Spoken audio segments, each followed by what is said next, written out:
அன்பு நேயர்களே வணக்கம். ஜெயதேவனுடைய கதை மகாபக்த விஜயத்தில் பார்த்துக்கிட்டு இருக்கிறோம். இப்போ ஜெயதேவர் அந்த அஷ்டபதி பாடல்கள் எல்லாம் பட்டி தொட்டிகளெல்லாம் பரவ ஆரம்பித்து விட்டது. ஆனால் இவருக்கு பாருங்க, இந்த புகழ் என்ன ஆயிடும்னா எப்பேற்பட்டவங்களுக்கும் அப்படியே கொஞ்சம் மேலே ஏறி ஏறி ஏறி ஏறி மேலே போயிடும். புகழுங்கிறது அது ஒரு பெரிய போதைப்பட்டவனுக்கு எப்படி மேலே ஏறுதோ அந்த மாதிரி இந்த புகழானது என்ன ஆகும்னா ஒரு ஆளை சாய்ச்சிடும். ஒரு பணம் அதிகம் வந்தாலும் அவனுடைய குண விசேஷங்கள் மாறி போயிடும், சுபாவம் மாறி போயிடும். அதே மாதிரி பணம் வந்தாலும் மாறி போயிடும், இந்த புகழ் வந்தாலும் மாறி போயிடும். அப்படி புகழ் நிறைய வந்தது. ராஜாவே அவருடைய சிஷ்யனாக போயிட்டார் இல்லையா? ஜெயதேவனுடைய அஷ்டபதி எல்லா இடத்துலையும் இந்த கோவிந்த கீதமானது எங்கேயோ போகுது. பக்தர்களெல்லாம் பரவசமாக பாடுகின்றார்கள். இவருக்கு மிகப்பெரிய சிறப்பு. ஆனால் இவருக்கு நம்ம ஏதோ எழுதணும், ஆனால் அந்த பகவானுடைய அந்த நேரடியான அந்த காட்சிகளை காண வேண்டுமே, அவன் நம்மை காக்க வேண்டுமே, அவனையே நினைக்க வேண்டுமே, அவனை பிரிந்து கொண்டு இந்த உண்டியே உடையேன்னுட்டு காலையில் எழுந்திரிச்சு சாப்பாடு ரசமும் மோர் இதில் அவருக்கு ஈடுபாடே இல்லை. ஒரு இல்லற வாழ்க்கையில் அவருக்கு ஈடுபாடே இல்லை. அதனால் அவர் என்ன பண்ணுவாருன்னா, சடார்னு கிளம்புவார். கிளம்பி போய் ஏதாவது ஒரு ஆத்தங்கரையில் உட்காந்துக்கிட்டு அவர் பாட்டுக்கு தபஸ் பண்ணுவார்.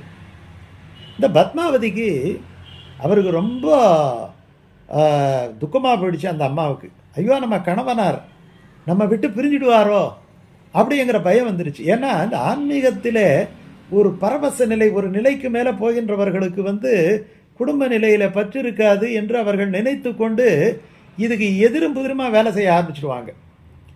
ஐயோ அது இதிலேயே இந்த பக்தி மார்க்கத்திலே ஈடுபடுவதற்கு ஒரு சாமானிய மக்கள் அச்சப்படுவதற்கு இதுவும் ஒரு காரணம். அதுக்கு அது எந்த விதமான ஒரு சான்றும் இல்லாதது. அப்படி பயப்பட வேண்டியதுக்கு அவசியமே கிடையாது. ஆனால் நம்ம சாதாரணமாக வாழ்க்கையில் பார்க்குறோம் இல்லையா, ஒரு பக்தி புத்தகத்தை எடுத்துகிட்டு ஒரு பையன் படித்தோட சாமியாரை போகிறதுக்கு இது படிக்கிறியா, நான் சாமியாரை போகிறது கேவலம்னு நினைக்கிறாங்க.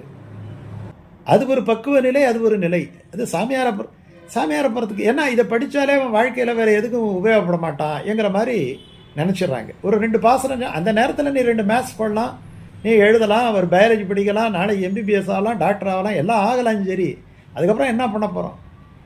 இவர் இவ்வளோ பெரிய மகான், இவ்வளோ பெரிய புகழ், அற்புதமான மனைவி. ஆனாலும் கூட இவருக்கு நம்ம பகவானை என கிடைத்தற்கரிய பொருளை, இந்த பொருளெல்லாம் கிடைக்கும், பகவான் படைத்த பொருள் இது, ஆனால் அது கிடைத்தற்கரிய பொருள் இல்லையா, அந்த பொருளை அடைய வேண்டும் என்ற ஆசை ஆக ஆக அது தவத்தினாலும் அவனையே நினைத்து கொண்டு இருப்பதனாலும் தான் முடியும் அப்படின்னு நினச்சி நல்ல அற்புதமான கவிதைகளெல்லாம் எழுதிய பெரிய அளவில் வந்தாச்சு. இப்போ அங்கே போய் உட்காந்து தபஸ் பண்ணிக்கிட்டு இருக்கிறார். அப்புறம் 2 நாள் கழிச்சு வருவார். பத்மாவதிக்கு ரொம்ப கஷ்டமாக போயிடுச்சு, நம்ம கணவரார் நம்மை விட்டு போயிடுவாரோ அப்படிங்கிற மாதிரி போய் பகவான்கிட்டேயே போய் பிரார்த்தனை பண்ணுறான். எவ்வாறு பகவானே நீ எது வேணாலும் செய்ய, ஆனால் என் கணவனை என்னை விட்டு பிரிச்சுடாது. அவரும் அஞ்சேலுன்னுட்டு அந்த அம்மாவுக்கு ஆறுதல் சொல்லி அவர் வரவழைக்கிறார். இப்படி இருக்கின்ற பொழுது எல்லாரும் என்னமோ நல்லா நல்ல அற்புதமாக தான் நடக்குது.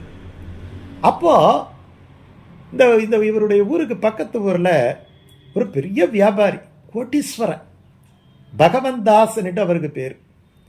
அந்த பகவந்தாஸ் இவருடைய அந்த பிராபல்யத்தை, இவருடைய அந்த பெருமையை தெரிந்து கொண்டு இவர் எப்படியாவது வரவழைக்கணும் அப்படின்னு நினைக்கிறார். ஊருக்கு வர்றார். ஊருக்கு இவர் இல்லை. எல்லாம் ஜனங்க எல்லாம் சொல்கிறாங்க, இவர் எந்த கரையில் உட்காந்து எப்போ தபஸ் பண்ணுவார், எந்த குகையில் உட்காந்துருப்பார் என்கிறது எங்களுக்கு தெரியாது. அவர் ஏதாவது ஒரு ஆற்றங்கரையில் உட்காந்துருப்பார், போய் பாருங்கிறார். கஷ்டப்பட்டு தேடி கண்டுபிடிச்சிடுறார்.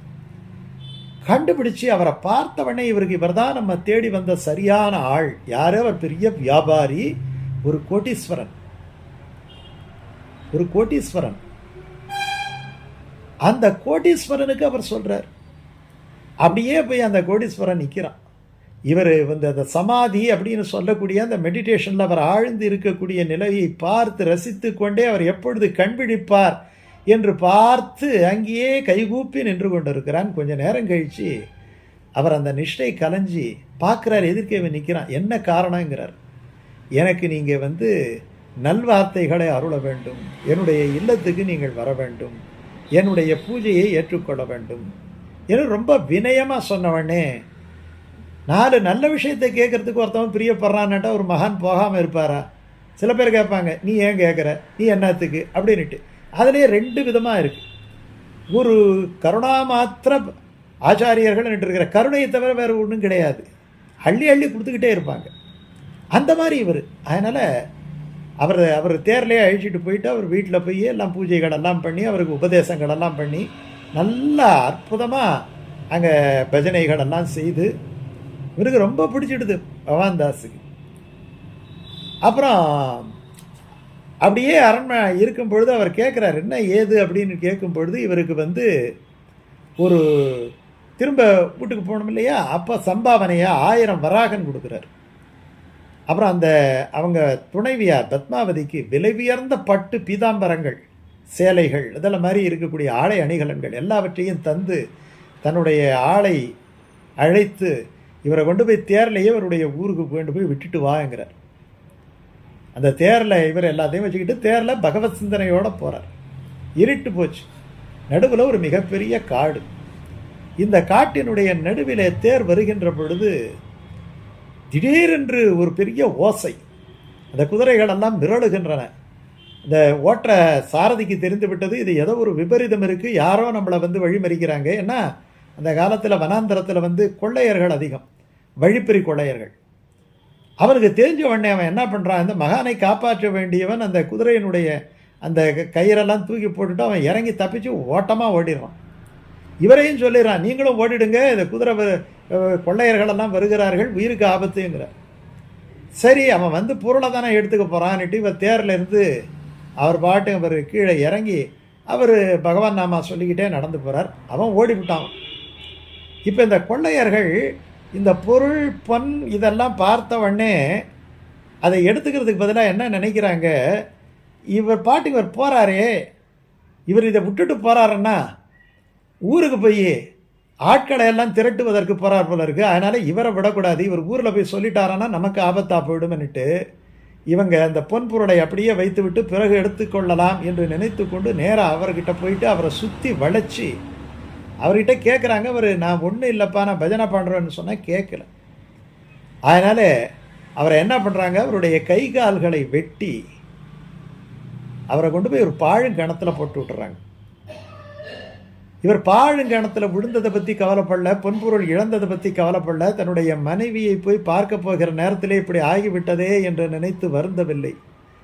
அவருக்கு திடீரென்று பார்த்தீங்கன்னா அந்த நேரத்தில் கூட, அதாவது அப்பைய தீட்சிதர் ஊமத்தம்பூ தான் சாப்பிட்டாலும் பகவானை நினைப்போமான்னுட்டு சோதனை பண்ண முயற்சி பண்ணாராம். அதே மாதிரி தன்னுடைய சிஷ்யர்களை கூப்பிட்டு ஊமத்தம்பூ ரசம் எடுத்து நான் சாப்பிட போகிறேன், புத்தி பேதலிச்சு போயிடும், அப்போ நான் என்னென்ன பேசுகிறேன், யாரெல்லாம் லிஸ்ட்டை வச்சு திட்டுறேங்கிறத நீங்கள் குறிச்சிக்கிங்க இல்லையா, என்னுடைய மனநிலை மாறுகிறதா அதே வேதாந்த நிலையிலேயே இருக்கிறதா என்பதை நீங்கள் பரீட்சை செய்து பாருங்கள் அப்படின்ட்டு சொன்ன உடனே அவங்கெல்லாம் பயப்படுறாங்களாம். ஐயா நீங்கள் இந்த மாதிரி எல்லாம் செய்யலாமான்னுட்டு. ஒன்றும் கவலைப்படாதீங்கப்பா, ஒரு 2 நாள் பாருங்கள், 3ஆம் நாள் இது மாற்று மருந்து இருக்குது, அந்த மருந்தையும் நான் உங்ககிட்ட கொடுத்துட்டு போகிறேன், அதை நீங்கள் மறுபடியும் எனக்கு செஞ்சு பழைய நிலைக்கு கூட்டிகிட்டு வந்துடலாம். சில சீடர்களாக இருந்தால் அந்த மாற்று மருந்தை தூக்கி போட்டுருவோம், இப்படியே இருந்துட்டு போட்டோன்னுட்டு. ஆனால் அவருடைய சீடர்களெல்லாம் நல்லவர்கள். அதனால் தன்னுடைய குரு தங்களுக்கு வேணுமேங்கிறதுக்காக அதை வச்சுக்கிட்டு இவர் சொன்ன மாதிரியே அந்த ஊமத்தம்பூ ரசத்தை சாப்பிட்டாரு. கொஞ்சம் புத்தி கலங்கி அவர் இருந்தார். ஆனால் அப்போ அவர் சொன்னதெல்லாமே ஸ்தோத்திரங்களாகவே இருந்தன. அதையெல்லாம் குறித்து கொண்டு நீங்கள் புத்தி பேதலித்த போதும் இறைவனைத்தான் பாடினீர்கள். அதே மாதிரி இந்த ஜெயதேவர் பாழுங்கிணற்றிலே கை கால் இழந்து இரத்தப்போக்கிலே கூட அவர் அந்த கோவிந்த கீதம், அந்த அஷ்டபதி, அந்த ராதையும் கண்ணனும் இருக்கக்கூடிய பல்வேறு நிலைகள் அதை அவர் பார்த்து கொண்டே இருக்கிறார். அவனையே துதித்து கொண்டே இருக்கின்றார். பாழுங்கிணற்றிலே இருந்து கூட அவர் அதை பார்க்கிறார்.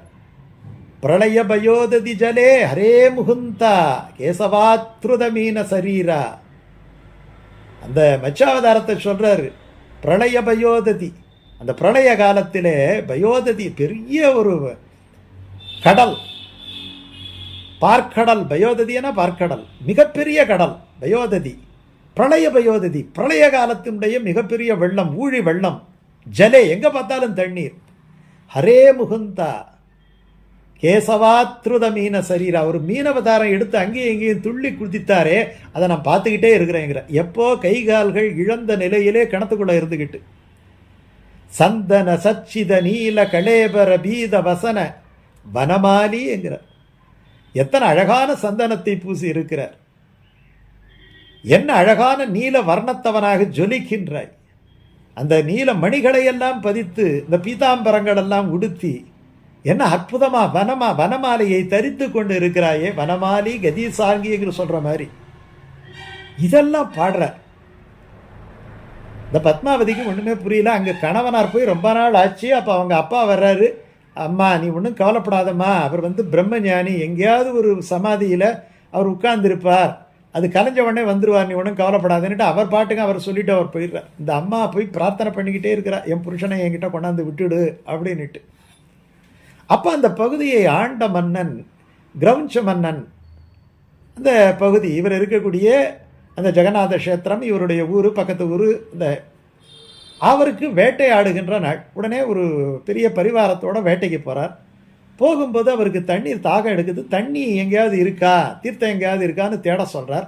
அப்போ அவருடைய கூர்மையான காதுக்கு யாரோ ஒரு மனுஷன் எங்கேருந்து ஒரு சப்தம், அந்த ஒலி அது கேட்குது. இங்கே யாரோ ஏதோ சத்தம் இருக்குது, எங்கே என்ன இருக்கிறாங்க பாருன்ட்டு நாலாபுரத்திலையும் வீரர்களை அனுப்புகின்ற பொழுது இந்த பாழுங்கணத்தில் இவர் கை கால்கள் இழந்த நிலையிலே அப்படியே மூர்ச்சித்து கிடப்பதையும் வாய் மட்டும் ஏதோ முணுமுணுத்து கொண்டிருப்பதையும் பார்த்து அரசனுக்கு சொல்ல, அரசன் வருகிறான். இவரை பார்த்தவனே பதறி போகிறான். இவருடைய நாமா அந்த நேரத்திலேயே ராதே கிருஷ்ணா ராதே கிருஷ்ணான்னு சொல்லக்கூடிய அவருடைய அந்த குரலை கேட்டு அந்த வீரர்களை எல்லாம் அனுப்பி அவரை தூக்கி வர செய்து அவருக்கு தீர்த்தங்களை எல்லாம் கொடுத்து, யார் உமக்கு அப்படி செய்தது சொல்லணும் இல்லையா? இந்த மாதிரி 4 திருட்டு பசங்க வந்தாங்க, இந்த மாதிரி பண்ணிட்டாங்க, ஏன்னா என்னுடைய நாட்டிலே இப்படிப்பட்ட ஒரு நிகழ்ச்சியான்ட்டு அவர் கொதிச்சு போறார். அவர் ராஜா சொல்லக்கூடிய வார்த்தை இது. ஒரு அரசாங்கத்திலே என்னன்னா, ஒரு அரசாங்கத்திலே ஒரு தவறு நடந்தால் நம்முடைய அரசாங்கத்திலே இப்படிப்பட்ட ஒரு தவறு நடக்கிறதா அப்படின்னுட்டு அவருக்கு வருத்தம் இருக்கணும், அதுக்கு தகுந்த நடவடிக்கை எடுக்கணும். அதே மாதிரி அந்த அரசன் ஒரு சாதுவை வெட்டி போடுற அளவுக்கு இருக்குதுன்னா நான் ஆடுறது என்ன ராஜ்யமானு நினைக்கிறார். இப்போ சொல்றார், யார் உண்மை இந்த மாதிரி செய்யறது? ஜெயதேவர் சொல்றாரு, என்னுடைய விதி இந்த காரியத்தை செய்தது. இந்த உடலுக்கு நான் செய்த வினையின் காரணமாக வந்த ஒரு விளைவு இது.